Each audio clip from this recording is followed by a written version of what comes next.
Conversando com Deus, livro 3, capítulo 7.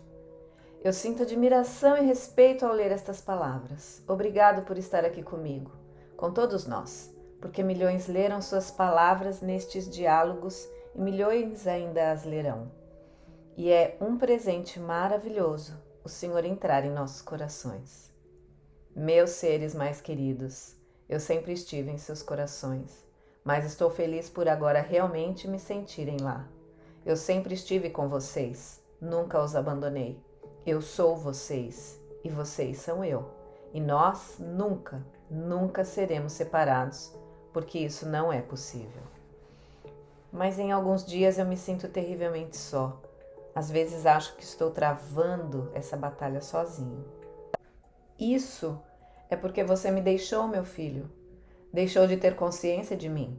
Contudo, quando tem consciência de mim, nunca pode estar sozinho. Como eu posso ter essa consciência? Leve aos outros, não conquistando adeptos, mas por meio do exemplo. Seja a fonte do amor que eu sou nas vidas de todas as pessoas, porque o que dá aos outros dá a si mesmo, porque só há um de nós.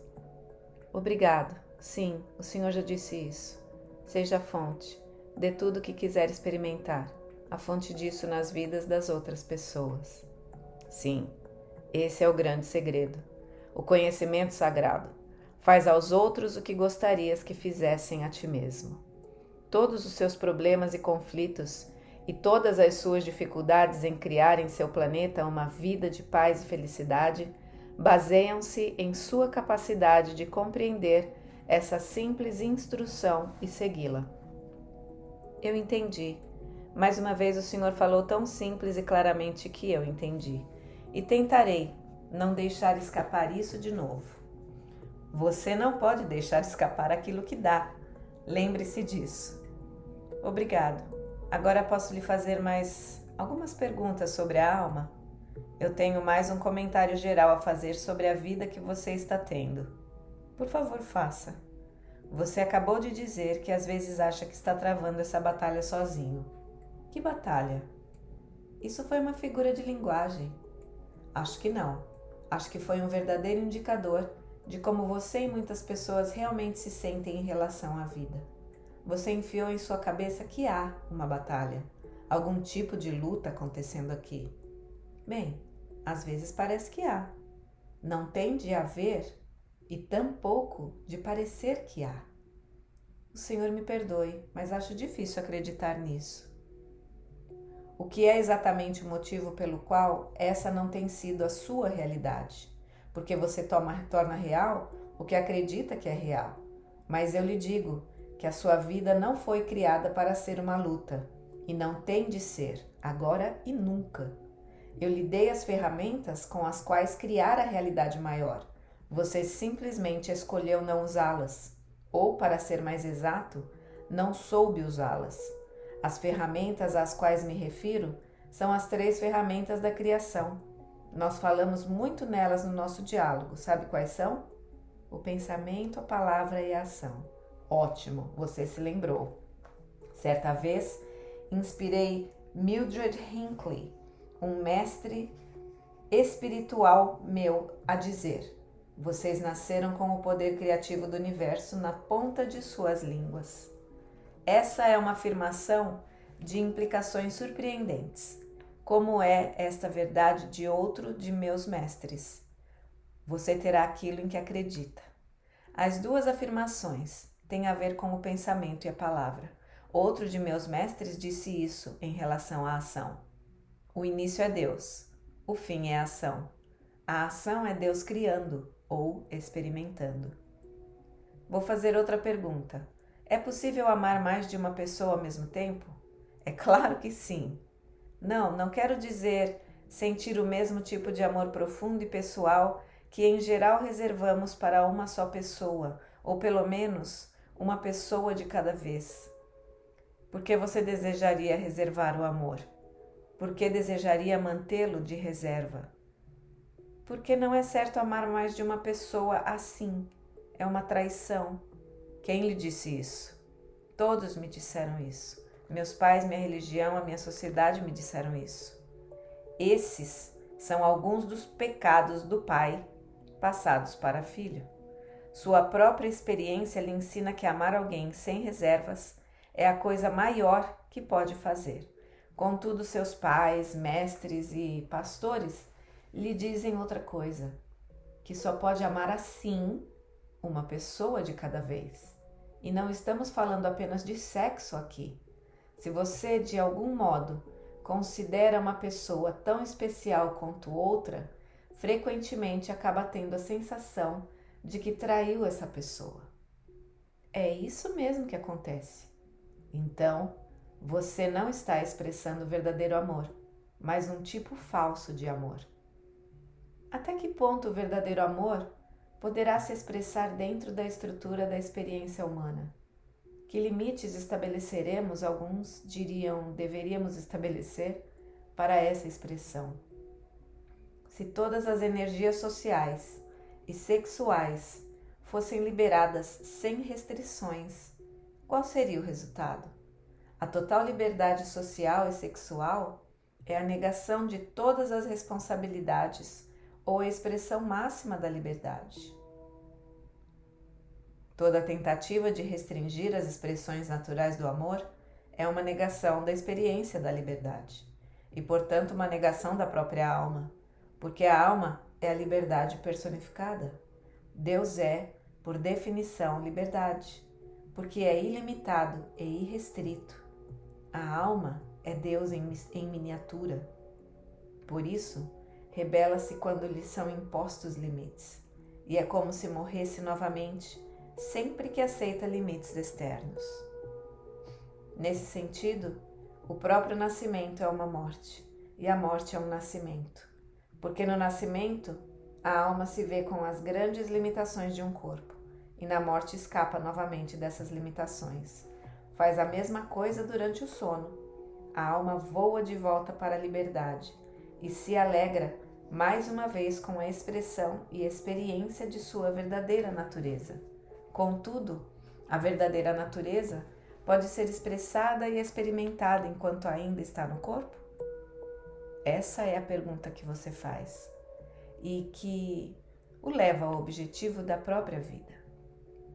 Porque se a vida com o corpo não é mais nada ou nada mais do que uma prisão ou limitação, então o que de bom pode advir dela e qual pode ser sua função ou razão?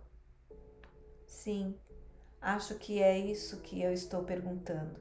E pergunto em nome de todos os seres que sentiram as grandes limitações da experiência humana. E eu não estou me referindo às limitações físicas. Sei que não, mas às emocionais e psicológicas. Sim, sei e compreendo. Entretanto, todas as suas preocupações estão relacionadas com a mesma pergunta mais ampla. Sim, mas deixe-me terminar. Durante toda a minha vida eu me senti muito frustrado com a incapacidade do mundo de me deixar amar quem quisesse, exatamente como quisesse. Quando era mais jovem, diziam-me para não falar com estranhos ou dizer coisas inadequadas. Lembro-me de que uma vez, andando por uma rua com meu pai, encontramos um mendigo pedindo esmolas. Eu imediatamente senti pena do homem e quis lhe dar algumas moedas que tinha no bolso, mas meu pai me impediu, fazendo-me seguir em frente. Isso é gentalha, disse. Apenas gentalha. Era assim que ele se referia a todos que não correspondiam às suas definições do que era um ser humano digno. Eu me lembro de uma outra ocasião em que meu irmão mais velho, que não vivia mais conosco, não pôde ir à nossa casa na véspera de Natal por causa de uma briga que tinha tido com meu pai. Eu adorava meu irmão e queria que ele ficasse conosco naquela noite, mas meu pai o barrou na varanda. Minha mãe ficou arrasada. Era filho dela e de um casamento anterior, e eu fiquei totalmente confuso. Como poderíamos não amar ou desejar a presença do meu irmão na véspera de Natal apenas devido a uma briga? Que tipo de desavença poderia ser séria a ponto de estragar o Natal quando as guerras tinham sido suspensas por uma trégua de 24 horas. Isso meu pequeno coração de 7 anos desejava muito saber. Quando eu fiquei mais velho, aprendi que não era apenas a raiva que fazia o amor parar de fluir, mas também o medo. Era por isso que não podíamos falar com estranhos, mas não apenas quando éramos crianças indefesas, também quando éramos adultos. Eu aprendi que não era certo cumprimentar estranhos e que havia certas regras de etiqueta a seguir com uma pessoa a qual você tinha acabado de ser apresentado. Nenhuma das quais fazia sentido para mim. Eu queria saber tudo sobre essa nova pessoa e que ela soubesse tudo sobre mim. Mas não. As regras diziam que era preciso esperar. E quando a sexualidade passou a fazer parte da minha vida adulta, aprendi que as regras eram ainda mais rígidas e limitadoras, e eu ainda não as entendo. Eu descobri que só quero amar e ser amado do modo que achar natural e agradável. Mas a sociedade tem suas regras e normas em relação a isso, que não tão rígidas, que mesmo se a outra pessoa envolvida concorda com uma experiência e a sociedade não concordar, os dois amantes são considerados errados e, portanto, condenados. O que significa tudo isso? Bem, você mesmo disse, medo. Tudo isso está relacionado com o medo. Sim, mas esse medo é justificado? Essas limitações não são impostas apenas devido aos comportamentos da nossa raça? Por exemplo, um homem conhece uma mulher mais jovem, apaixona-se por ela e deixa a sua esposa. Eu só estou dando um exemplo. Então lá está ela, sozinha com seus filhos, com 39 a 40 anos e sem capacitação profissional. Ou pior ainda, deixada sem recursos aos 64 anos por um homem de 68 que se apaixonou por uma mulher mais nova do que a sua filha. Você acha que o homem que descreve deixou de amar a esposa de 64 anos? Bem, ele age como se tivesse deixado de amar. Não, não é sua esposa que ele não ama, e não é dela que deseja escapar. É das limitações que sente que lhe foram impostas. Ah, isso é absurdo. É desejo puro e simples. É um velhote tentando recuperar sua juventude, querendo estar com uma mulher mais jovem, incapaz de reprimir seus desejos infantis e manter a promessa feita à esposa que ficou ao seu lado durante anos em todos os momentos difíceis. É claro que sim. Você descreveu isso perfeitamente. No entanto, nada do que disse muda uma coisa que eu disse. Em quase todos os casos, o homem não deixou de amar sua esposa. São as limitações que ela lhe impôs, ou as que lhe impôs a mulher mais jovem, quando afirmou que o deixaria se ele continuasse com sua esposa, que provocaram a revolução. O que eu estou tentando dizer é que a alma sempre se rebela contra qualquer limitação, que é isso que causou todas as revoluções na história da humanidade. Não apenas a revolução que faz um homem deixar sua esposa, ou uma esposa deixar seu marido, o que a propósito também acontece. Certamente o Senhor não está defendendo a abolição completa de todos os limites comportamentais. Isso seria anarquia comportamental, caos social. Certamente o Senhor não está dizendo que as pessoas devem ter casos amorosos ou casamentos abertos. Eu não defendo ou deixo de defender coisa alguma. Não sou contra ou a favor de nada. A raça humana fica tentando me tornar um Deus contra ou a favor de determinadas coisas. Mas eu não sou esse Deus. Eu só observo o que é. Só observo vocês criarem seus próprios sistemas de certo e errado, e a favor e contra, e tento ver se suas ideias atuais lhes servem, dado o que dizem, que escolhem e desejam como uma espécie e individualmente. Agora, no que diz respeito ao casamento aberto, eu não sou contra ou a favor do casamento aberto. Se você é ou não, depende do que decide que quer dentro e fora do casamento. E sua decisão sobre isso cria quem você é com relação à experiência que chama de casamento. Porque, como eu lhe disse, todo ato é um ato de autodefinição. Ao tomar qualquer decisão, é importante certificar-se de que a pergunta certa está sendo respondida. Por exemplo, A pergunta que diz respeito ao assim chamado casamento aberto não é: devemos ter um casamento aberto em que o contato sexual dos dois parceiros com outras pessoas é permitido? É: quem sou eu?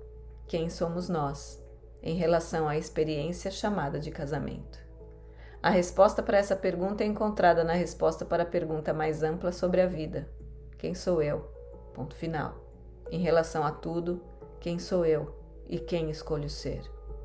Como eu já disse repetidamente em todo esse diálogo, a resposta para essa pergunta é a resposta para todas as perguntas. Deus, isso me frustra, porque a resposta para essa pergunta é tão ampla e geral que não responde a nenhuma outra pergunta. Ah, não? Então qual é a sua resposta para ela? Segundo esses livros, o que o Senhor parece estar dizendo neste diálogo é: eu sou amor. Isso realmente sou. Ótimo, você aprendeu, está certo, é amor. O amor é tudo que existe, portanto você é amor, eu sou amor, e não há nada que não seja amor. E quanto ao medo? O medo é o que você não é a falsa evidência parecendo real, é o oposto do amor, que você criou em realidade para poder conhecer experimentalmente o que realmente é. É isto que é verdade no mundo relativo de sua existência. A ausência do que você não é o que você é, não é. Sim, já falamos sobre isso muitas vezes em nosso diálogo, mas parece que o Senhor ignorou o que eu disse. Eu disse que a resposta para a pergunta a respeito de quem somos, que é o amor, é tão ampla que não responde a nenhuma outra pergunta. O Senhor disse que é a resposta para todas as perguntas. Eu digo que não é a resposta para nenhuma, muito menos uma tão específica como: o nosso casamento deveria ser aberto? Se isso for verdade para você, é porque não sabe o que é o amor. E alguém sabe? A raça humana tenta descobrir isso desde o início dos tempos. O que não existe. Sim, eu sei, é uma figura de linguagem. Deixe-me ver se consigo encontrar, usando suas figuras de linguagem, algumas palavras para explicar o que é o amor. Isso seria ótimo. A primeira palavra que me ocorre é ilimitado. O amor é ilimitado. Bem, voltamos para onde estávamos quando começamos a abordar esse tema. Estamos andando em círculos. Os círculos são bons, não os despreze. Continue andando em círculos ao redor da pergunta. Não há nenhum mal nisso, e tampouco em repetir, revisitar e reafirmar. Às vezes eu fico impaciente. Às vezes, isso é muito engraçado. Está bem, continue a falar. O amor é o que é ilimitado. Não há início nem fim para ele. Não há antes e depois. O amor sempre foi, é e será. O amor também é sempre. É a realidade do sempre. Agora vamos voltar a outra palavra que já usamos: liberdade. Porque se o amor é ilimitado e sempre, então é livre. O amor é o que é totalmente livre. Agora, na realidade humana, você descobrirá que sempre procura amar e ser amado, que sempre deseja que o amor seja ilimitado e que sempre deseja ser livre para expressá-lo. Você busca liberdade, ausência de limites e eternidade em todas as experiências do amor. Talvez nem sempre consiga essas coisas, mas é o que busca, porque são o que o amor é. E em algum lugar, em seu íntimo, você sabe disso, porque você é amor e através da expressão do amor, tenta saber e experimentar quem e o que você é. Você é a vida expressando vida, amor expressando amor, Deus expressando Deus. Portanto, todas essas palavras são sinônimos. Pense nelas como a mesma coisa. Deus, vida, amor, ilimitado, eterno, livre. Tudo que não é uma dessas coisas, não é nenhuma delas. Você é todas essas coisas e cedo ou tarde tentará experimentar-se como todas elas. O que significa cedo ou tarde? Depende de quando você supera seu medo. Como eu já disse, O medo é a falsa evidência parecendo real. É o que você não é. Você tentará experimentar o que é, quando experimentar o que não é. Quem quer experimentar o medo? Ninguém quer, mas aprende a experimentar. As crianças não experimentam o medo. Acham que podem fazer tudo. Não experimentam falta de liberdade. Acham que podem amar quem quiserem. Não experimentam falta de vida. Acham que viverão para sempre. E as pessoas que agem como crianças acham que nada pode feri-las. As crianças não sabem o que é pecado, até que aprendem o que é com os adultos. É por isso que elas correm nuas e abraçam todos sem pensar. Se ao menos os adultos pudessem fazer o mesmo. Bem, as crianças fazem isso com a beleza da inocência. Os adultos não podem recuperar essa inocência, porque quando ficam nus, o sexo sempre está envolvido nisso. Sim, é claro que Deus proíbe o sexo, mesmo sendo inocente e livremente experimentado. Na verdade, Deus realmente o proibiu. Adão e Eva passeavam nus e felizes pelo jardim do Éden, até Eva comer o fruto da árvore do conhecimento do bem e do mal. Então o Senhor nos condenou a viver em nossa condição atual, porque todos nós somos culpados desse pecado original. Eu não fiz isso. Eu sei, mas tenho de fazer uma crítica à religião organizada aqui. Tente não fazer, se puder. Sim, eu deveria tentar. Seus fanáticos têm muito pouco senso de humor. Lá vai você novamente. Desculpe-me, eu estava dizendo, vocês tentam, como uma espécie, experimentar um amor ilimitado, eterno e livre. A instituição do casamento foi sua tentativa de criar a eternidade. Com ela, concordaram em se tornar parceiros pelo resto da vida. Mas isso não ajudou muito a produzir um amor ilimitado e livre. Por que não? Se o casamento é livremente escolhido, não é uma expressão de liberdade? E dizer que você não vai demonstrar seu amor sexual por ninguém, exceto seu cônjuge, não é uma limitação, mas uma escolha. E uma escolha não é uma limitação, é um exercício de liberdade, desde que continue a ser escolha. Bem, tem de ser. Essa foi a promessa. Sim, e é aí que começam os problemas. Ajude-me a entender isso. Veja bem, pode chegar um momento em que você deseja que um relacionamento seja muito especial. Não é que uma pessoa seja mais especial para você do que a outra, mas o modo como você escolhe demonstrar-lhe a profundidade do amor que sente por todas as pessoas e pela própria vida é único. De fato, o modo como demonstra amor por cada pessoa é único. Você não demonstra amor por duas pessoas do mesmo modo, como é uma criatura original e um criador de originalidade. Tudo que cria é original. Não é possível um pensamento, uma palavra ou uma ação serem duplicativos. Você não pode duplicar, só pode originar. Você sabe por que dois flocos de neve não são iguais? Porque é impossível para eles ser.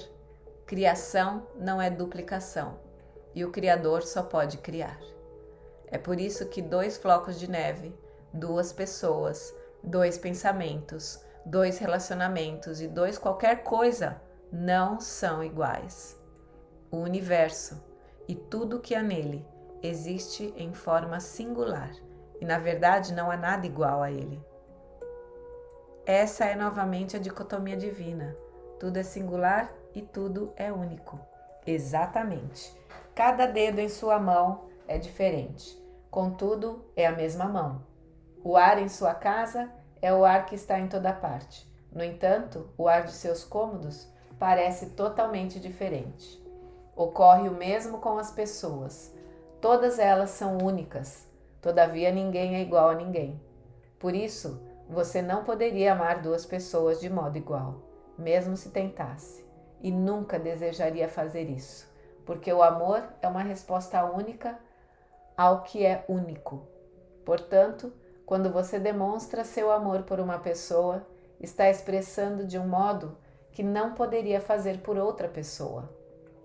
Seus pensamentos, suas palavras e seus atos, suas reações são literalmente impossíveis de duplicar. Um de cada tipo, como é a pessoa por quem nutre esses sentimentos. Se chegou o momento em que você deseja demonstrar de um modo especial seus sentimentos por uma pessoa, então escolha isso, como diz. Anuncie-o e declare-o. Contudo, torne sua declaração uma afirmação, momento a momento, da sua liberdade, não sua obrigação atual, porque o verdadeiro amor é sempre livre e nenhuma obrigação pode existir no espaço do amor. Se você vê sua decisão de expressar seu amor por uma pessoa de um determinado modo como uma promessa sagrada, que nunca pode ser quebrada, pode chegar o dia em que experimentará essa promessa como uma obrigação e a lamentará. Porém, se vê essa decisão não como uma promessa feita apenas uma vez, mas como uma livre escolha feita repetidamente, esse dia nunca chegará. Lembre-se de que só há uma promessa sagrada, que é a de dizer e viver a sua verdade.